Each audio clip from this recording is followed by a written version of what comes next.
నమస్తే కళ్యాణ్ గారు. నమస్తే. కళ్యాణ్ గారు, రాజేశ్వరి అనే ఒక ఆవిడ మనకి మెయిల్ చేశారండి. వాళ్ళకి పుట్టిన ఆడపిల్లలకి సంబంధించి ఒక చిన్న ఇష్యూ, దాన్ని ఎలా సార్ట్ అవుట్ చేసుకోవాలో తనకు అర్థం కావట్లేదు. కొంచెం డెలికేట్ గా అనిపించింది. ఒకసారి రాజేశ్వరి గారు కాల్ చేస్తానండి.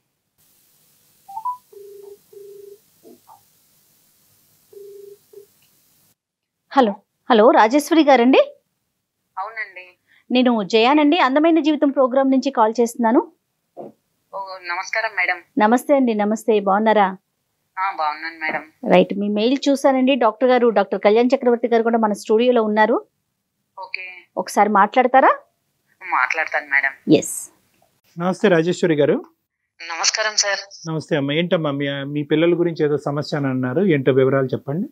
అవును సార్, అందుకనే నేనే పెట్టాను. చెప్పండి. నా పేరు రాజేశ్వరి. మేము డబ్బు పరంగా, ఆస్తి పరంగా చాలా బాగా ఉన్న వాళ్ళమేనండి. డబ్బు గురించి ఏం ప్రాబ్లం లేదు మాకు. కాకపోతే మాకు పిల్లలు లేరని కొంచెం చాలా బాధగా ఉండేది. నాకు చాలా రోజుల వరకు పిల్లలు అవ్వలేదు. పిల్లలు లేకపోతే ఒక ఆడదాని బాధ ఎలా ఉంటదో అర్థం చేసుకుంటారు. నాకు అందరు అలా ఫంక్షన్స్ కి వెళ్ళినా, ఎక్కడ వెళ్ళినా అలా అందరు చాలా మాటలు అనేవాళ్ళు. నేను చాలా బాధపడేదాన్ని. అంటే అంతలో మా రిలేటివ్స్ ఒక అతను ఉంటే, ఇట్లా నేను ఒక పాపనో బాబునో తీసుకోవాలనుకుంటున్నాను, దత్తత తీసుకోవాలనుకుంటున్నాను, నాకు కావాలి అని నేను చెప్పాను వాళ్ళకి.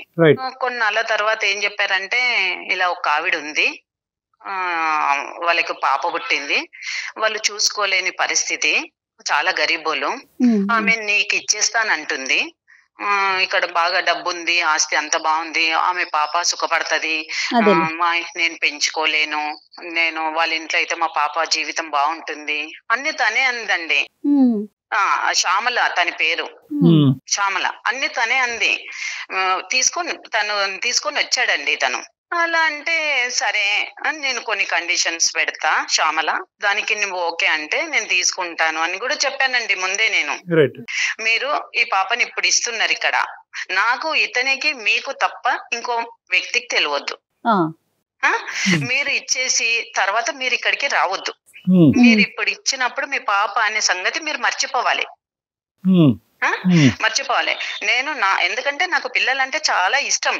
నేను పాప కావాలని ఎంత ఇదితో ప్రేమతో తీసుకుంటున్నాను కదా, నువ్వు మళ్ళీ మధ్య మధ్యన వస్తే చేంజ్ అయిపోతే నాకు ప్రాబ్లం అవుతుంది కదా, అందుకని నువ్వు మాత్రం రావద్దు.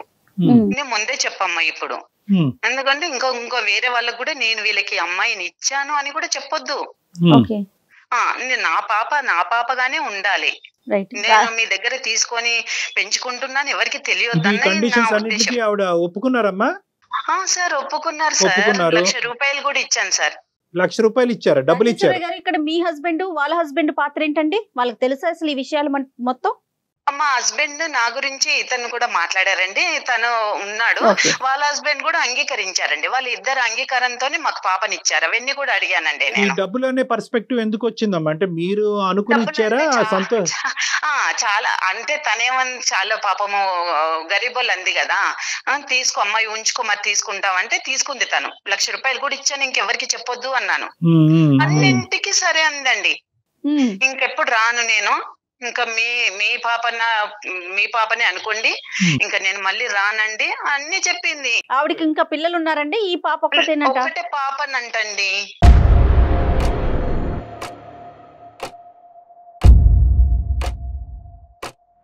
పుట్టగానే మీరు తీసుకున్నారమ్మా. దీన్ని దత్తత అని కూడా అనలేము. అడాప్షన్ అనేటటువంటిది ఒక లీగల్ ప్రాసెస్, ఒక సెక్షన్ బట్టి బైండ్ అయ్యి ఉంది.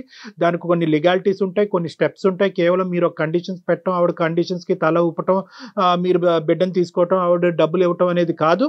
ఇంత ఈజీగా ప్రాసెస్ అయిపోతుందని చెప్పి మీరు తీసేసుకున్నారు. నాకు పాప పిల్లలు లేరు కదా, అందులోనే ఉన్నాను నేను. పాప వస్తుంది కదా అని అవన్నీ ఆలోచించుకోలేకపోయాను నేను. అది నా తప్పే, అది నేను ఇప్పుడు అనిపిస్తుంది కానీ నాకు అప్పుడేం అర్థం కాలేదు. ఏమనిపిస్తుందమ్మా ఇప్పుడు? సమస్య ఏంటి చెప్పండి. దేని గురించి మాకు ఈమెయిల్ పంపించారు?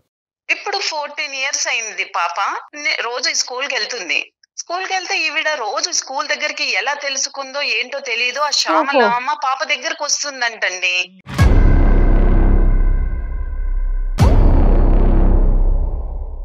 రోజు వస్తుంది. అయితే మా పాప ఏం చెప్పిందంటే, ఎవరో ఒక పెద్ద ఆవిడ వస్తుంది రోజు నా దగ్గరికి, నన్ను చాలా బాగా చూసుకుంటుంది మమ్మీ. నన్ను చాలా ఒకరోజు బర్త్‌డే రోజు ఇంటికి తీసుకెళ్ళి పాయసం వండి పెట్టిందంటండి.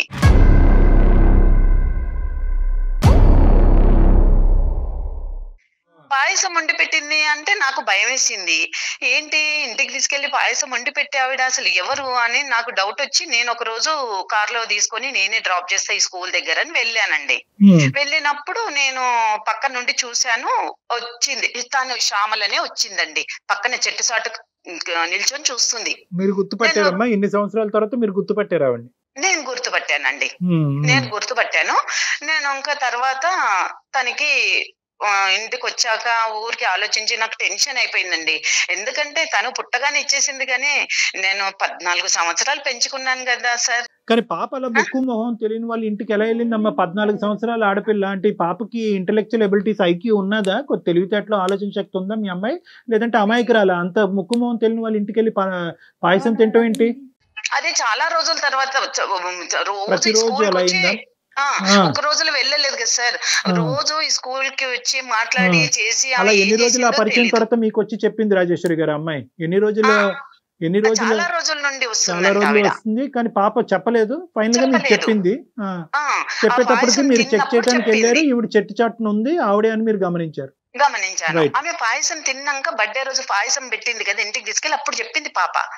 రోజు ఇలా చాలా రోజుల నుండి ఇలా వస్తుంది, చాలా మంచి ఆవిడ, చాలా బాగా చూసుకుంటుంది, నాకు బర్త్‌డే అని ఇంటికి తీసుకెళ్లి పాయసం పెట్టిందంటే నాకు భయం వేసిందండి.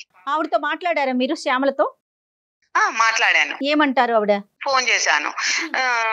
ఏమమ్మా ఏంటండి ఇలా చేశారు అని అంది ఫోను. అవును, ఇన్ని సంవత్సరాల తర్వాత చేశాను అంటున్నారు, ఇన్ని సంవత్సరాల తర్వాత పాప ఎలా గుర్తుకొచ్చింది, స్కూల్ కి ఎందుకు వస్తున్నావు, ఫస్ట్ నీకు నేను అడిగాను అన్ని, నువ్వు నాకు ఇచ్చిన తర్వాత మళ్ళీ నువ్వు పాపని మర్చిపోవాలి అని చెప్పాను, అన్నిటికీ ఓకే అన్నావు, నువ్వు అన్నిటికీ ఓకే అని ఇప్పుడు ఎన్ని సంవత్సరాల తర్వాత ఈ స్కూల్ కి వచ్చి కలిస్తే నా పాప ఇప్పుడు ఒకవేళ ఆమె నా కూతురువే అని ఒకవేళ చెప్పేసింది అనుకో, నేను తట్టుకోగలనా డాక్టర్ గారు? ఇప్పుడు వరకు చెప్పలేదమ్మా, ఇంకా ఆ విషయం చెప్పలేదంట? చెప్పలేదు. మరి పాపని ఎందుకు కలవటానికి వస్తుందంటే ఏంటి ఆవిడ ఉద్దేశం ఏంటి? వాళ్ళకి పిల్లలు లేరంట, ఇంకా తర్వాత పిల్లలు పుట్టలేదంట. పిల్లలు పుట్టకపోతే ఇప్పుడు 14 సంవత్సరాల తర్వాత ఈ పాప గుర్తుకొచ్చి ఇప్పుడు వస్తే నేను కూడా పుట్టలేదని తీసుకున్నా, ఆమె ఆలోచించాలి కదా. నేను అదే అన్నాను, ఇప్పుడు నీకు పుట్టలేదు అంటున్నావు, నేను అదే దాంట్లో ఉండే నేను తీసుకున్నాను కదా, ఆ స్థితిలోనే ఉన్నాను. అప్పుడు ఆమెకు అర్థం అవ్వాలి కదా. అంటే అర్థం అవ్వాలి అంటే ఒకటి రాజేశ్వర్ గారు, ఈ రోజు అక్కడ శ్యామల గారు ఇప్పుడు కాల్లో లేరు కాబట్టి నేను ముందే చెప్తున్నాను, మనిషికి పరిస్థితులు, మనస్తత్వాలు, ఆలోచనలు, పరిస్థితులు అన్ని మారచ్చు, టైంతో పాటు మారచ్చు. అప్పుడు డబ్బులు లేక బిడ్డను చూసుకోలేక మీకు ఇచ్చింది, ఇప్పుడు ఉన్న పోషించేటటువంటి పొజిషన్ లో వచ్చింది కాబట్టి ఇప్పుడు కావాలి అనుకుంటుంది. నెంబర్ 1. అప్పుడు ఏంటంటే ఒక సిరీస్ లో పిల్లలు గంటానేమో ఒక బిడ్డని ఇస్తే కనుక ఆర్థికంగా నేను లాభం పొందుతాను, రేపొద్దున వేరే బిడ్డ వస్తే నా బిడ్డ వస్తుంది అనే ఉద్దేశంతో ఉండుండొచ్చు, లేదంటే అప్పుడు డిప్రెషన్ లో ఉండొచ్చు, ఒక బాధలో ఉండుండొచ్చు. ఇప్పుడు ఆ కన్న ప్రేమ అనేటటువంటిది మళ్ళీ గుర్తొచ్చి మళ్ళీ పిల్లని రావచ్చు. సో ఇలాంటి రకరకాల ఆస్పెక్ట్స్ ఉంటాయమ్మా. ఇదేదో క్రాస్ సెక్షనల్ గా ఒక ఫోటోగ్రాఫ్ లాగా చూసేటటువంటి విధంగా ఒక అడాప్షన్ ప్రాసెస్ జరగకూడదు. దీనివల్ల కుటుంబాల మధ్యన చిచ్చు అనేటటువంటి అంశమే కాకుండా బిడ్డ మీద ప్రభావం పడుతుందనే ఉద్దేశంతోనే దీన్ని ఒక చట్టబద్ధమైనటువంటి ఒక ఆస్పెక్ట్ కింద గవర్నమెంట్ తీసుకురావటం ఉంది. ఇది కాన్స్టిట్యూషన్ లో ఒక ఇంపార్టెంట్ సబ్జెక్ట్. నాకు భయం పట్టుకుంది సార్, నేను ఇంత కంటికి రెప్పలా కాపాడుకుంటున్నాను. పాపను చూడటం వరకేనా లేదంటే పాపని తీసుకెళ్ళటం కూడా ఆలోచన ఉందా? అంటే మళ్ళీ అందుకనే నేను ఆవిడకు మాట్లాడాలి సార్, నేను ఇక్కడ వరకు తీసుకొచ్చాను, మెయిల్ పెట్టాను, మాట్లాడాలని నాకు భయంగా ఉంది సార్. కాదమ్మా, మీరు మాట్లాడిన దాన్ని బట్టి శ్యామల ఉద్దేశం ఎలా అనిపిస్తోంది? పాపను తీసుకెళ్లిపోవాలనే ఉద్దేశం ఉన్నట్టుందా? అలానే అనిపిస్తుంది మేడం నాకు.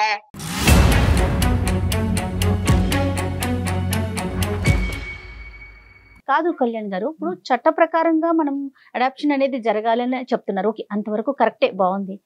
కానీ మా తల్లికి బిడ్డను చూసుకోవాలనే ఒక కోరిక ఉంటుందండి, అది మాతృత్వానికి మాత్రమే తెలుస్తుంది. దాన్ని ఆపటానికి చట్టం అంటే అది చట్టానికి లోబడే చేయాలా? కరెక్ట్ జగర్. ఇప్పుడు ఏంటంటే చట్టబద్ధత అనేది ఎందుకు వచ్చింది అంటే కనుక ఇట్స్ హైలీ కాన్ఫిడెన్షియల్. ఈ తల్లిదండ్రులకు వాళ్ళెవరో తెలియదు, ఆ తల్లిదండ్రులకు వీళ్ళెవరో తెలియదు. అవునవును. ఆ విధంగా మెయింటైన్ చేస్తూనే అడాప్షన్ ప్రాసెస్ అనే దానికి ముందుకెళ్ళటం అనేది జరుగుతూ ఉంటుంది. అందు గురించి ఏంటంటే అడాప్షన్ కి ఇచ్చేటటువంటి పేరెంట్స్ ముందుగానే తేల్చుకునేటటువంటి పరిస్థితి అన్నమాట. మీరు ఎవరికి ఇస్తున్నారో తెలీదు, మీరు ఒకసారి ఇచ్చిన తర్వాత మీ మనసులో తీసేసేయాలి అనేటటువంటి కండిషన్ కి మీరు ఒప్పుకుంటేనే దీనికి ముందుకెళ్ళాలని. సో అదంతా ముందే ఉంటుంది. ఇప్పుడు ఏమంటారండి రాజేశ్వరి గారు, మీ ఒపీనియన్ మీరు ఏం అడుగుతున్నారు? మీరన్నా చెప్తారేమో అని నేను మెయిల్ పెట్టాను మేడం. ఇలా అయితే నాకు చాలా భయంగా ఉంది. నా పాప దూరం అయితే నేను ఎలా తట్టుకోగలనండి? అంటే ఒకటమ్మా, ఇక్కడ ముందుగానే మీకు చెప్తున్నాను రాజేశ్వరి గారు, ఆవిడతో మాట్లాడక ముందే ఇక్కడ ఏంటంటే ఒకప్పుడు ఆవిడ ఒప్పుకుంటే ఆవిడకి మీరు చెప్పినట్టుగా ఆ ఉద్దేశం లేకపోతే వెల్ అండ్ గుడ్. లేదా ఆవిడకి ఇప్పటికీ ఆ ఉద్దేశం ఉంటే కనుక, అంటే తీసుకెళ్లేటటువంటి ఉద్దేశం ఉంటే కనుక మనం ఇక్కడ చేయగలిగేది కూడా ఏమీ లేదు. ఎందుకంటే కనుక ఇక్కడ చట్టరీత్యా ఆవిడే తల్లి. మీరు ఆధార్ కార్డుల్లో పేర్లు రాసుకున్నా ఏం రాసుకున్నా కూడా చట్టరీత్యా ఆవిడే తల్లి. సార్ మీరు అలా అంటే ఎలా సార్? నేను ఏం చెయ్యను? నేను ఆ పాప కావాలని తను ఇష్టపూర్వకంగా ఇచ్చింది నాకు. నాకు పిల్లలు లేరని ఇష్టపూర్వకంగా ఆమె కనగానే వదిలించుకుంది. కానీ నేను 14 సంవత్సరాలు కష్టపడి పెంచుకున్నాను సార్. ఇప్పుడు ఆవిడ కన్న ప్రేమ, మీరు పెంచిన ప్రేమ, ఈ రెండు ఈక్వలే. ఇప్పుడు నేను అది కాదనట్లేదు.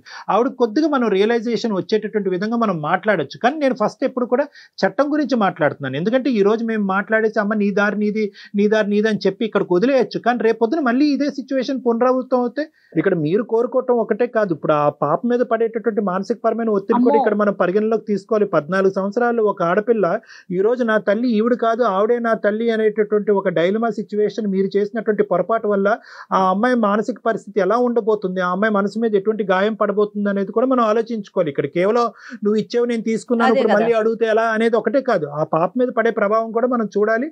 అన్ని ఆస్పెక్ట్స్ లో మనం చూడాలంటే ఫస్ట్ శ్యామల గారితో మనం మాట్లాడాలి. మీరు మాట్లాడి చెప్పండి సార్ తనకి.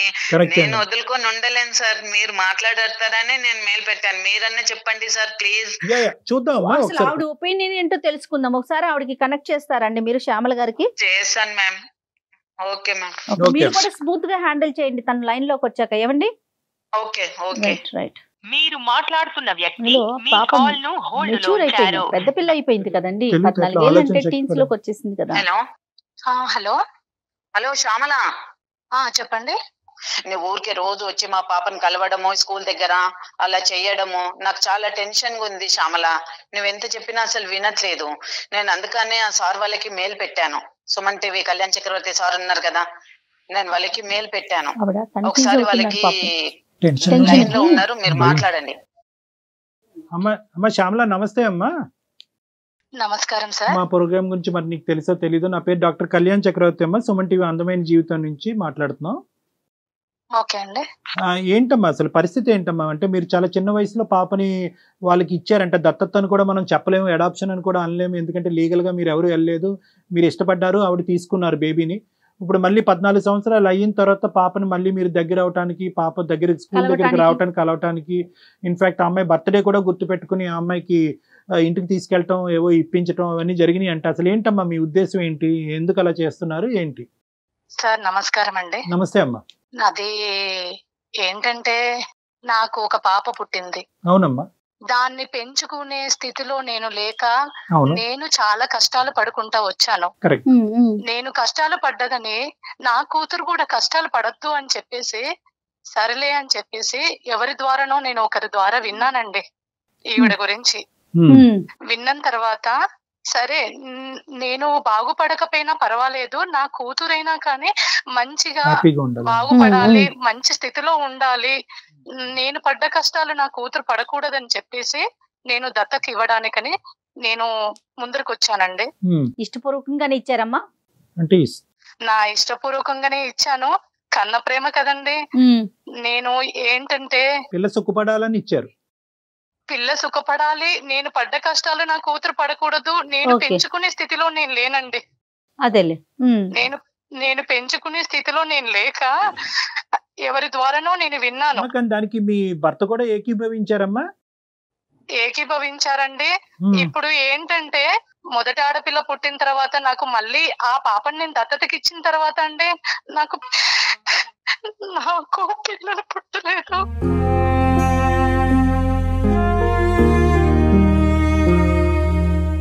ఆ పాపని దత్తతకి ఇచ్చేసిన తర్వాత నా ఇంటి పరిస్థితి చాలా మారిపోయిందండి.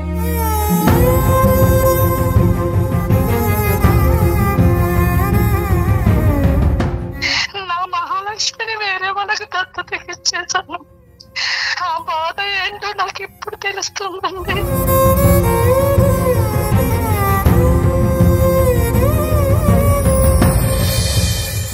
ఒకసారి నా కూతురు పుట్టినరోజుని మా పాపని ఇంటికి తీసుకెళ్ళానండి. కొంచెం పాయసం వండి పెట్టాను. నా కన్న కడుపు తట్టుకోలేక ఆ అమ్మాయి అంటే నాకు ఇంకా పిల్లలు పుట్టరు కదా, ఇదే పాప అనుకొని నేను అలా ప్రేమగా చూసుకుంటున్నానండి అంతే.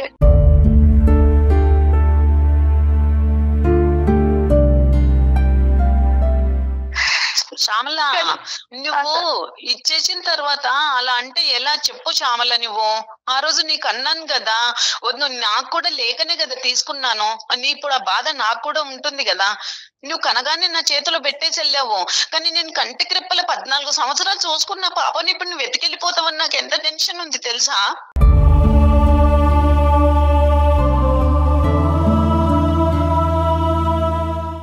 నేను ఎత్తుకెళ్ళిపోవడానికి అనట్లేదండి. మరి రోజు ఎందుకు వస్తున్నావు పాప దగ్గరికి? రోజు ఎందుకు పాపని బర్త్డే అని తెలిసి ఇంటికి ఎందుకు తీసుకెళ్ళావు? నేను తట్టుకోలేకపోతున్నా శ్యామల. నీకు ఫస్ట్ కూడా చెప్పాను, కండిషన్ ఏం పెట్టాను నేను, చెప్పానా లేదా? అవును. పాపను నాకు ఇచ్చిన క్షణం నువ్వు మర్చిపోవాలి, మళ్ళీ పాప దగ్గరికి నువ్వు రావద్దు.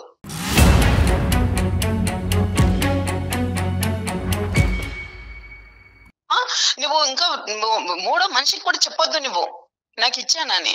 అలాంటప్పుడు నేను ఎంత అల్లారు ముద్దుగా పెంచుకున్నాను చెప్పు. నా పాప లేకపోతే నేను ఎలా ఉంటాను? ఇప్పుడు నువ్వు కానీ ఇచ్చినా నాకు లేరు అని నువ్వు ఏడుస్తున్నావు, కానీ అంతకెక్కువ శోకం నాకు మిగులుతుంది కదా. నేను ఎలా ఇచ్చేస్తాను శ్యామల?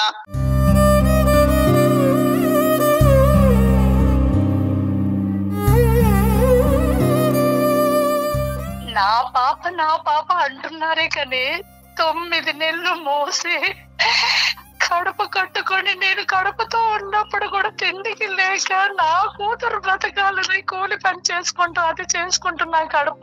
నేను బిడ్డను కన్నాను, పెంచుకునే స్థితి లేకనే నీకు నేను ఇచ్చాను, కానీ ఇప్పుడు నాకు మొత్తానికే పిల్లలు పుట్టారని తెలిసాక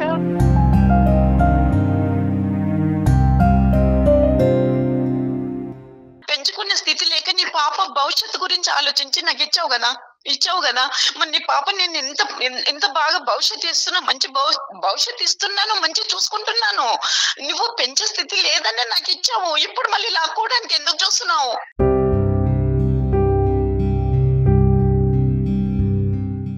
నా పాప అంటున్నారే కానీ నా కన్న కడుపు, నా కన్న కోత, నాకు కడుపు కోత ఎంత ఉందో కన్నదానికి తెలుస్తుంది.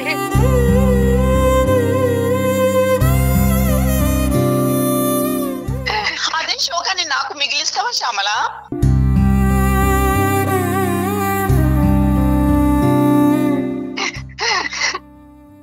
నువ్వు తీసుకెళ్ళిపోతే ఇప్పుడు నాకు అదే పరిస్థితి అవుతుంది కదా.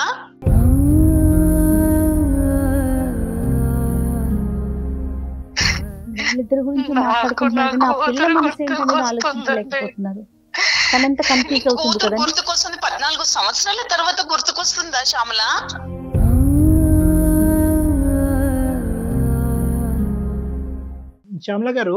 శ్యామల గారు ఇప్పుడు నేను కొద్దిగా అమ్మ నాకు పూర్తి స్థాయి సానుభూతి ఉందమ్మా. అంటే మీరు తెలుసో తెలియకో తొందరపాటుతోనో పరిస్థితుల వల్లనో బిడ్డకి మంచి అనుభవం ఇవ్వాలనేటటువంటి ఆలోచనతో చేసినటువంటి ఆలోచన. నేను రోజు వెళ్ళి అక్కడ చూస్తున్నాను, ఒకసారి ఇంటికి తీసుకెళ్ళాను, ఇది ఇక్కడతోనా? రేపొద్దున పాప వచ్చి నువ్వు ఎదుర్కొంటే ఎవరు అంటే నువ్వు ఎందుకు నాకు ఇవన్నీ చేస్తున్నావు, నీకు నాకు సంబంధం ఏంటి అనేది ఇప్పుడు అడిగిందో లేదో నాకు తెలియదు, కానీ రానున్న రోజుల్లో అడిగితే కనుక నేను నీ కన్న తల్లి అని చెప్పకుండా ఉండగలిగేటటువంటి పొజిషన్లో మీరు ఉన్నారా? ఇది చూడటం వరకే ఆగుతుందా? ఇది ముందు ఏ విధంగా దారి తీయబోతుంది అనేటటువంటిది ప్రధానంగా రాజేశ్వరి గారికి ఉన్న ప్రశ్న. ఇప్పుడు మీకున్నటువంటిది బాధ మాకు అర్థం అవుతుంది, ఎందుకంటే కన్న తల్లిగా మీకు ఆ మమకారం ఉండొచ్చు. కానీ ఈ రోజు ఎప్పుడు వచ్చారు మీరు?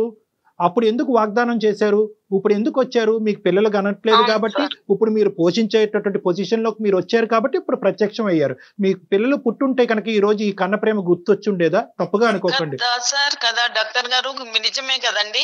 వస్తుండేనా అండి? మళ్ళీ ఆవిడ అప్పుడు చూసే పరిస్థితి లేదని ఇచ్చేసింది, ఇప్పుడు చూసే పరిస్థితి ఉందని పాపం చూసే పరిస్థితి ఒకటే కాదు, పిల్లలు పుట్టరు అనేటటువంటి ఉద్దేశం నాకు ఇంకా మళ్ళీ నేను తల్లి అయ్యేటటువంటి ఉద్దేశం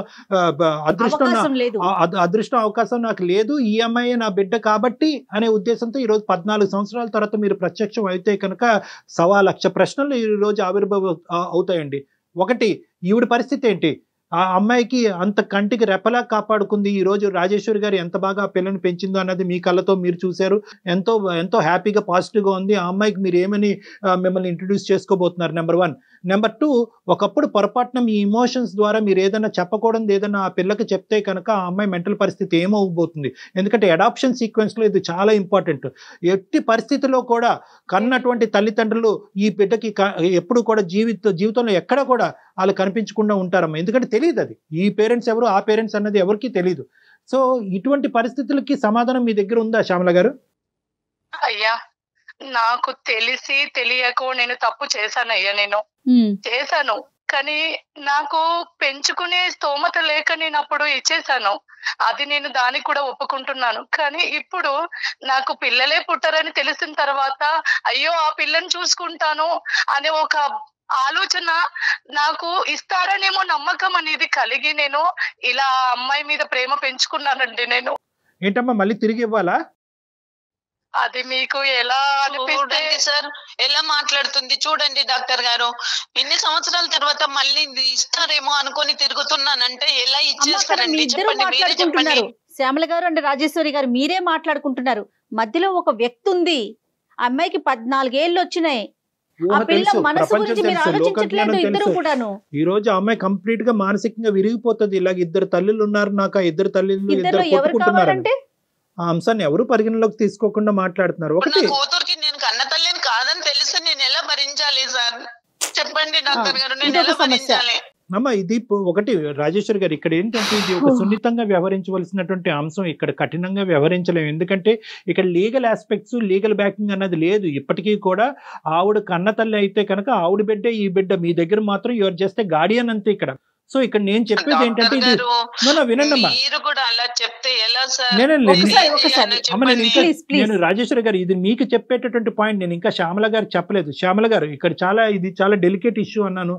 దీన్ని హ్యూమన్ యాంగిల్లోని లీగల్ యాంగిల్లోని అన్ని యాంగిల్స్లోని మనం చూడవలసినటువంటి అవసరం ఉంది. ఈరోజు ఒక్కసారి కూర్చొని ఆలోచించండి. ఈరోజు ఏ పొజిషన్లో ఈరోజు మళ్ళీ మీ పిల్ల దగ్గరికి వచ్చారు? మీకు స్తోమత పెరిగిన తర్వాత వచ్చారు. మీకు మళ్ళీ బిడ్డలు పుట్టరు అనే ఉద్దేశం వచ్చిన తర్వాత ఇక్కడికి వచ్చారు. కాబట్టి ఇది కండిషనల్గానే ఉంటుంది. ఒక తెలివైనటువంటి ఒక బిడ్డ 14 సంవత్సరాలు వచ్చినటువంటి ఒక ఆడపిల్ల ఈరోజు నా తల్లి ఈ తల్లి కాదు ఆ తల్లే నా తల్లి, ఆ తల్లి కూడా ఇంతే విధంగా ప్రేమిస్తుంది అంటే కనుక ఆ అమ్మాయి మనసులో క్రియేట్ అయ్యేటటువంటి భయానకమైనటువంటి సందిగ్ధ పరిస్థితి అది వర్ణనాతీతో చాలా కష్టం అది రిజాల్వ్ చేయటం. మీ బిడ్డ సంతోషంగా ఉండాలి, ఆనందంగా ఉండటమే కదా మీకు కావాలి శ్యామల. మీ దగ్గరకు తీసుకొచ్చేసుకుంటే ఇన్ని సంవత్సరాల నుంచి లేని ఇప్పుడు మీ మీద ప్రేమ ఎలా వస్తుంది తనకి?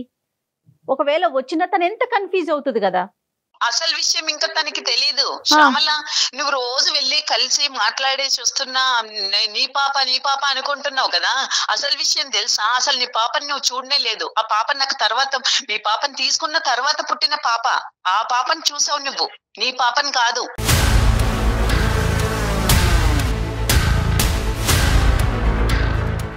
ఏంటండి రాజేశ్వరి గారు? ఈవిడ రోజు చూస్తున్న పాప తన బిడ్డ కాదండి మేడం. నాకు తర్వాత 1 year తర్వాత ఇంకో పాప కలిగింది కదా, ఇంకో సంతానం కలిగింది, ఇంకో పాప. ఆ పాపని తిను కలుస్తుంది ఈవిడ పాప అనుకోని.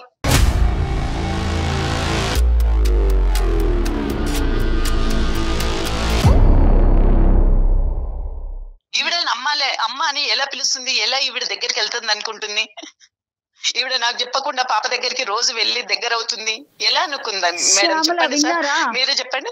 మీరేమంటారు శ్యామల గారు? ఇప్పుడు మీరు చూసే బిడ్డ మీ బిడ్డ కాదంట.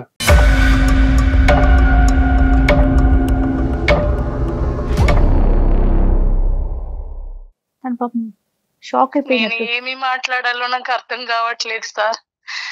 మరి నా పాప వల్ల ఆమెకి ఇంకొక పాప పుట్టినప్పుడు ఈ పాపని ఇవ్వడానికి ఏమి ఆవిడకి ఆలోచన చెప్పండి? ఇప్పుడు నాకు మొత్తానికి పిల్లలు పుట్టరని తెలిసింది. ఇక్కడ ఏంటంటే మీ అమ్మాయిని మీరు గుర్తు పట్టలేనటువంటి విధంగా ఆ అమ్మాయి ఎదిగింది. ఈవిడికి పుట్టినటువంటి బిడ్డ నా బిడ్డ అనుకుని బ్లైండ్ గా ఈ అమ్మాయితోనే మీరు ఒక బాండింగ్ ఏర్పాటు చేసుకున్నారు. నేను అడగడంలో న్యాయం ఉందా అన్యాయం ఉందో అది మీరే చెప్పాలండి. తనకి ఆల్రెడీ ఒక పాప ఉంది, నా కారణంగా నా పాప వల్ల ఇంకో పాప పుట్టింది కదా. ₹1,00,000 డబ్బులు ఇస్తే కూడా తీసుకున్నావు, మళ్ళీ పాప దగ్గరికి రానన్నావు, చూడనన్నావు. ఒకవేళ ఇప్పుడు పిల్లలు పుడితే రాకపోతుంటేవి కదా, పిల్లలు పుట్టకపోతే పాప గుర్తొచ్చిందా? నేను ఎంత అల్లారు ముద్దుగా పెంచుకున్నాను, నా ప్రాణం కంటే ఎక్కువ ఆ పాప లేకుంటే నేను బ్రతుకుతానా? ఇప్పుడు నువ్వు అడిగితే నేను ఎలా ఇచ్చేయాలి?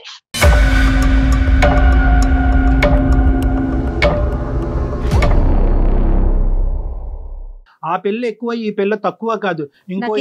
ఆవిడకి ఇంకో 2 పిల్లలు పుట్టినా కూడా ఈ క్షణం ఆ మొదట దత్తత తీసుకున్న ఆడపిల్లకి ఇచ్చేటటువంటి ఇంపార్టెన్స్ ఆవిడ కన్న తల్లిలాగే, పెంచిన తల్లి అయినా కూడా కన్న తల్లికి మించినటువంటి ప్రేమే ఆవిడ ఇస్తూ అలాగే పెంచుకుంటూ పోతుంది. ఇప్పటికీ కూడా వాళ్ళందరిలో కూడా ఎవరికి కూడా ఈ అమ్మాయిని దత్తత తీసుకున్నట్టు ఎవరికి తెలియదు. అర్థమైందా? ఇంకో ఆడపిల్ల ఎవరైతే పుట్టిందో ఆ బిడ్డ కూడా ఈ అమ్మాయి. కన్న తల్లికి న్యాయం ఏమి చేస్తారు సార్ మీరు? కన్న తల్లిని కదండి, నాకేంటి న్యాయం అంటే కనుక నేనేమీ చెప్పలేను. ఎందుకంటే కన్న తల్లిగా మీరు తీసుకోవాల్సిన నిర్ణయం 14 సంవత్సరాల క్రితమే తీసుకున్నారు. ఆ బిడ్డకి ఏదైతే శ్రేయస్కరమో, ఏదైతే భవిష్యత్తు అదే చేయడానికి మనం ప్రిపేర్ అవుదాం. ఆ బిడ్డని కన్ఫ్యూజన్ లోకి తీసుకెళ్ళకూడదు, ఆ బిడ్డ భవిష్యత్తు పాడు చేయకూడదు, ఆ బిడ్డని డిప్రెషన్ లోకి తీసుకెళ్ళకూడదు. అదే ప్రైమరీ ఇష్యూ. ఆ ఉద్దేశంతోనే నేను ఈ రోజు రాజేశ్వరి గారు మీ బిడ్డ మీ దగ్గరే ఉంటుంది, మీరు పెంచుకున్న బిడ్డ మీ దగ్గరే ఉంటుంది, ఏదేమైనా కూడా ఈ సిచ్యువేషన్ కి శ్యామల గారు అడ్జస్ట్ అవడం తప్ప ఇంకో దారి లేదు అని చెప్తున్నాను. శ్యామల గారు, మీరు అవకాశం ఉంటే కళ్యాణ్ చక్రవర్తి గారిని ఒకసారి కలవండి, ఒకసారి పర్సనల్ గా మాట్లాడే ప్రయత్నం చేయండి. తప్పకుండా వస్తాను. నమస్తే అమ్మా. థ్యాంక్ యూ అమ్మా. పర్సనల్ గా వచ్చి కలిసినా కూడా మీరు కొంచెం మోటివేట్ చేస్తే తప్పకుండా శ్యామల గారి మనసు కొంచెం డైవర్ట్ అవటానికి అవకాశం. తప్పకుండా. రైట్ అండి, నమస్తే.